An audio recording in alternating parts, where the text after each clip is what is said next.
Motional EMF by Faraday's law.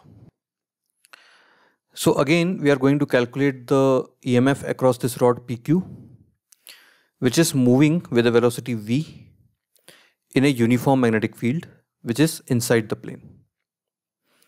So length of this rod is L. Now, if we are going to use Faraday's law, then Faraday's law says that EMF induced is d phi by dt. So we have a term of flux here. So we need a loop. So here let's make a loop here. So now this rod is sliding on these two conducting rails. So what happens in time dt? This rod will move forward by a distance of v dt.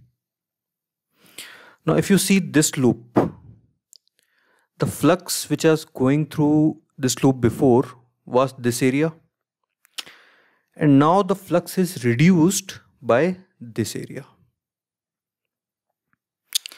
So d phi I can write is this area times p.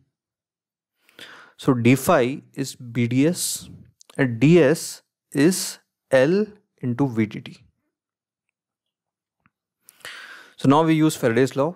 EMF is d phi by dt. So dt will go down. It will be BVL. Same result as before. And direction we can get from Lenz's law. So here the flux is decreasing. So the current has to create a flux in the same direction as original magnetic field. So current will be clockwise.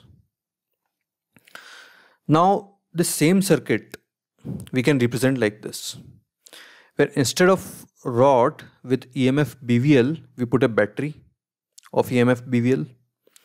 And if the internal resistance of this rod is smaller, we can mark it as smaller.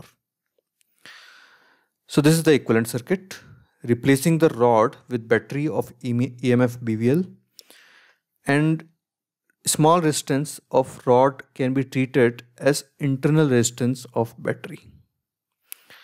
So obviously current now will be BVL upon R plus